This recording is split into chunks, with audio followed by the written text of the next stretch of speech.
of the struggles last night. As a leader on this team, as now a veteran, obviously our number one catcher, what is it like just navigating and kind of working through these guys when they are having some of their struggles and looking to bounce back like tonight? Yeah, it's tough, when it doesn't go your way. But it's just one pitch at a time. It's just focusing on executing that pitch. Keeping them calm in the moment. Not letting the moment get too big. Not letting the game speed up on them. So just keeping them focused on one pitch at a time. Mm-hmm. With Yoshinobu, he's obviously coming off of a special outing against the Brewers in which he threw that complete game. As he comes into this start today, what just kind of makes him to be that right guy? Because essentially every game moving forward is a must-win. Yeah, no, he's been great. Great all year. He's got the experience from last year. He's so focused right now. It's gonna be a fun night for him. I have high expectations for him as always. But yeah, no, he's just a competitor. He throws strike one, gets ahead. He's got nasty stuff. Just really makes it tough on hitters. We'll stay there with Fabian. Yeah, well, what are the challenges of calling a game when you're facing a lineup that strikes out as little as the Blue Jays really do? Yeah, they're a bunch of good hitters. They fight in the box. They put together good at bats. They move the ball. So it's just finding ways to get them out, keep them off balance. When they do hit the ball, finding pop-ups or ground balls right at guys. So it's a challenge. It's a good team, but I still trust our pitching more than their hitters. So hoping to eat in the series tonight. Offensively, obviously, you guys face some tough pitching, but what do you think has been missing to get you guys really clicking and going as a group? Yeah, we've been putting together good at-bats. It's just coming up with a timely hit. Last night, we had bases loaded early. We were up 2-0. Not getting the big hit there. So we have plenty of opportunities. It's just coming together. Someone stepping up, getting the big hit to push 3-4 across, per inning. Third row on your left, Will. Hey, Will, you talk about the difference between year one and year two. I mean, you've been in a bunch of these. So how big a leap is that from appearing in your first World Series to coming back to the next one? Yeah, it's the World Series. It's the best of the best, the two hottest teams at the time. It's fun. So it's pressure baseball. It's who's gonna mess up, who's gonna make the right pitch, who's gonna move the ball when you need to. Basically, who's gonna out execute who. Last night they beat us at that. So trying to do a better job than them tonight. But I'm thinking for an individual player, the distractions, the whole atmosphere around this stage. I mean, what does a player have to kind of watch out for and guard against and embrace? Yeah, you gotta embrace the emotions, but you also gotta tame them. You gotta slow the game down. You gotta not try to do too much. You gotta slow your heart rate down. You gotta just focus at the task at hand, and basically just not try to do too much at times. Kind of let the game come to you, not try to force anything, and just kind of focus on what you're doing. Third row straight ahead, Will. Sonia. Well, when you're working with someone like Emmett Sheehan, who is used to coming into clean innings, yesterday was in his first kind of dirty inning of the postseason. Like, how do you try to guide him through that when it's something that he's not used to doing? Yeah, just one pitch at a time. Just reminding him he's been there, done that. Maybe not coming right into that situation, but he's gotten out of bases, loaded jams before. So just instilling some confidence in him, instilling some trust. We were able to get ahead of guys, get 0-2 counts, just couldn't put them away. They put together some good at-bats, came up with a timely hit and, a couple of walks. So, that was tough. But, I know he'll learn from that experience last night. And, if he's thrown right back in there tonight or the next day, he'll be ready. And you've obviously worked with him both as a starter and now in this kind of postseason relief role. Has there been any difference in like how he's acclimated to this? No, he's been good. He's been really good. He's given us really good innings late in games that we've needed. He's been great all year long. Coming off the injury from last year and all that. He's one of our guys. He's one of the guys we're going to have to lean on if we're going to win this thing. Other questions for Will? What else? All right, Will, thank you so much for your time. Appreciate it. All right, we'll get started with Tommy, who has the first question. We will start with Kirsten, and then we'll go to Kevin after. Tommy, last night, just looking at the offense, how you guys were able to build some at-bats early in the game, and especially getting to Trey Savage. How important is that going to be tonight against Gosman, as much as there is some familiarity, but just probably not too much recent familiarity with him? Mm-hmm. Yeah, there's we know we're going up against a great pitcher. He has a really good, a couple of really good pitches, good execution. So we got to be really disciplined with our game plan. But we talked that through as a team, and I felt like yesterday we had a pretty good approach against their starter, and hopefully we can do the same today. Third row to your left, Tommy. Kevin. Tommy, thanks for your time. You guys are kind of in uncharted territory. You haven't trailed a series, I don't think, since the first series last year, and you've only lost once before that in this postseason. Is the feeling around the team kind of like what just happened, or was it more like you got punched in the face and now you got to respond? I wouldn't say. I mean, obviously we were surprised with how many runs they scored yesterday, with how good our pitching staff has been. But it's really tough to go through a whole postseason without having a game or two like that. And we know with how good this offense is that they can kind of explode at any time. But we've, like you're saying, we've been there. Last year we had that series against the Padres where we were facing a couple elimination games, and we have pretty much the same group back that faced that situation last year. So we've been there before. Third row straight ahead, Bill.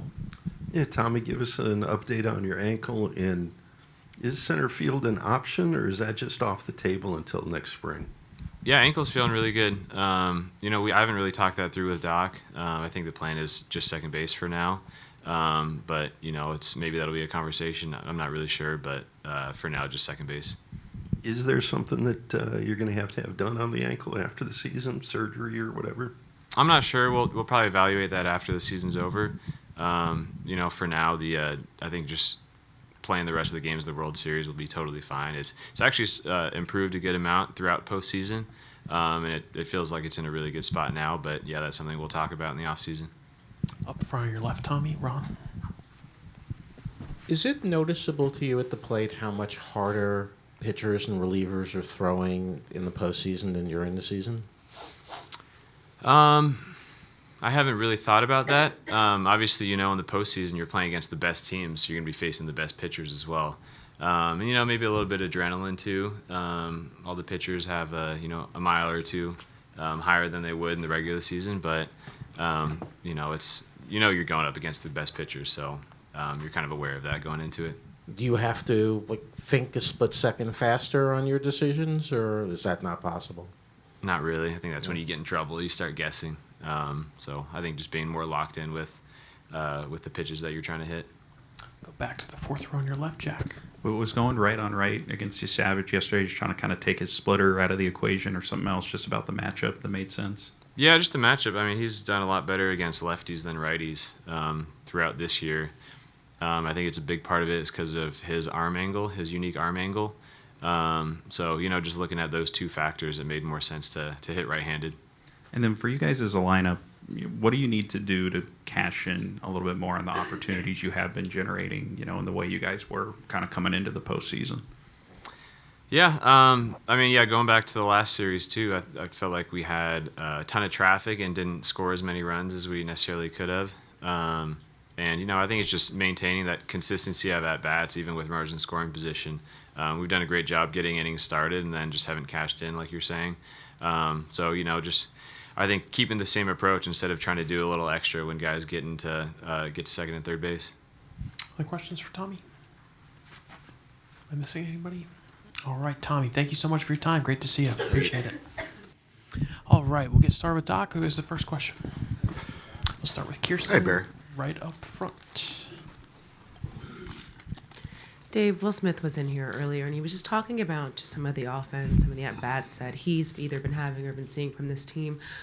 What's got to be the key just to kind of having some of those pivotal moments and the timely hitting that you want to see from this group, since the quality of at-bats has been there thus far? Yeah, you know what? I thought, first time through, I thought we were fantastic. I really did. Tonight's going to be a similar test as far as pitcher. And then I felt the second time around, we fell off as far as quality of at-bat. I think it's just sort of, being aggressive early, but then the ability to win pitches as we get deeper in the count. And, I think if you look at early count hitting, they were better last night. And then as far as with 2 strikes, winning pitches late, fouling pitches off, they were better. And that's sort of, the tale of the 2 offenses last night. So today's a different day. The psyche, the mentality, the mindset is good from our guys.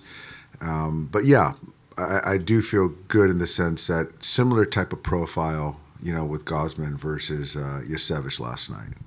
Last row straight ahead, Mitch. Dave, I'm just wondering, what are your memories of managing Max Scherzer? Max, he's one of one, great competitor.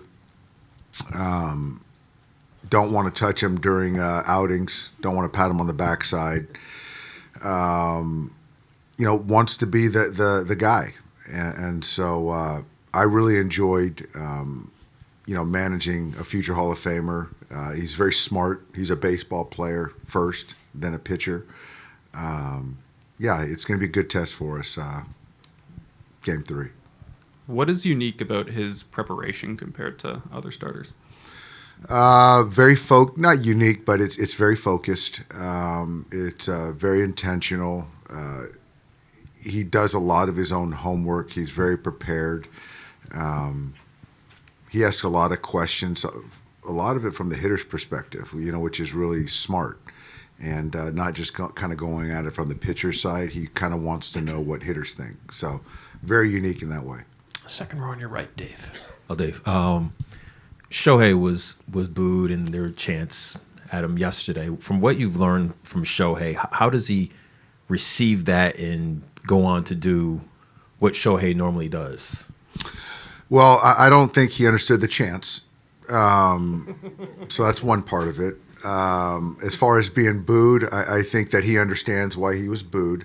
And I don't think he minds it. I don't think it necessarily fuels his fire. I think I've used this word with Shohei a lot. He's just a really good compartmentalizer. So I don't think it really affects him. And he's just there to just do his job. Go to the last row on your left with David. Dave, you're sticking with Pages again tonight. He struggled this postseason. We know what you want out of that 9 spot. Was there any consideration about maybe giving Call a start tonight because of the quality of at-bats that he's shown you? What are you seeing with Pages, and what does he have to show you to continue to get opportunities on this stage? Very fair. He has struggled this postseason. And what I need from him is to have quality of bat, to be able to get on base, to win 3-2 pitches. He's playing very sound defense, which is a big part of why he's in there. Being in the 9 hole, I'm not expecting him to carry the offense, but still be a contributor. I have contemplated other, decisions. I'm keeping a close eye on it, but I still need to see some kind of uptick in consistency of performance. So when and if I decide to change, I haven't decided that, but I'm being mindful. Go one row ahead to Jack. Just with the offense overall, how have you evaluated the quality of at bats, especially in like those leverage situational spots when you guys have built innings, but maybe not had been able to turn them into bigger opportunities? I think I'm not going to just look at last night. I think just in totality, in the postseason, I think that we can be better. I think that we have done a nice job at times of building innings. But when it comes down to, winning a pitch, getting a base hit, hitting the ball the other way, whatever it might be, taking a walk. We haven't been great with situationally. We really haven't in the postseason. My hope is that, once we create stress, then we can sort of finish off innings. I think we're doing a good job of getting there, but we got to do a better job of finishing, which I think that we're certainly capable of doing that. And can a game like last night serve almost as like a reality check for the offense or a reset of just knowing, like, for as good as the pitching staff has been up to this point of the postseason, knowing the kind of lineup you guys are facing, just kind of what they're going to need to produce in this series to put you guys where you want to be? Yeah, I think so. These guys aren't going to go away. They're very confident. It's a very talented team. And so, yeah, whether you get a 2-run lead, you got to continue to tack on. You got to get to the pen, and you got to beat those guys up and keep kind of building on innings. And so certainly seeing what those guys can do offensively is noted, yeah. Go to Bill in the third row up front. Just quickly, when you say Shohei didn't understand the chance, do you mean he couldn't hear them clearly?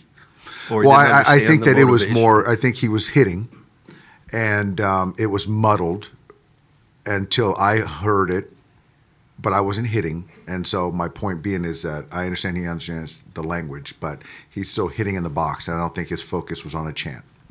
And what are those center field options? Is Tommy Edman an option, or is that just off the table? It's been off the table, because of potential injury risk, and I'm not quite sure. He hasn't taken a fly ball out there in a month, so I'm just not sure where he's at. And then Kike, too much of a drop-off defensively to move him? Yeah, that's kind of the thought of just kind of he hasn't played. He's probably played a handful of innings in center field all year, and he's been plus in center field. And so, when you're in the middle of the diamond, the defense certainly matters. But so does the offense. So I think it's, for me, trying to, weigh it all and sum it up. But it's not Andy's sole responsibility, as far as the offensive inconsistencies. I just refuse to put that on, a 9-hitter. We'll stay there with Sonia. Dave, obviously keeping Tommy on the field and playable is kind of the most important thing, but how has not having him available to play the outfield kind of limited some of your lineup construction? It really has. Part of Tommy's value is his versatility and his willingness to do anything on the diamond. And with the ankle, it was made clear to me that at second base is the best way to keep him on the field and healthy. And so we've done that. He's been healthy. He's performed. And so, but yeah, to not have him, the ability to kick him out to the outfield is certainly, minimize some of that versatility. Absolutely. And have you set your starters for games 3 and 4 yet? Tyler will throw game 3, and then Shohei will go game 4. Go to Barry up front, Dave. Hey, Doc, back to their offense a little bit. What Schneider said last night was that it's important for them to keep you guys in the strike zone. So, but I would think the counter to that is to have a guy like Yamamoto who can pick apart the strike zone, put it in places in the strike zone where they're not anticipating it. How much of a game plan do you have to counter what they do? Yeah, it's a cat and mouse. That's an aggressive hitting team, certainly early in the count. And so if you have, it's a risk reward to be able to get quick outs versus potential taking on early count damage. So Yamamoto has a lot of ways to, access the hitting zone, the counts. And so how he does that is going to be hitter to hitter. But I know that those guys are going to be aggressive early. That's just kind of who they are. Also, he's got so many pitches to rely on, too, and to mix them up kind of in a counterbalance to what they expect. That's the game within the game, absolutely. All right, Doc, thank you so much for your time.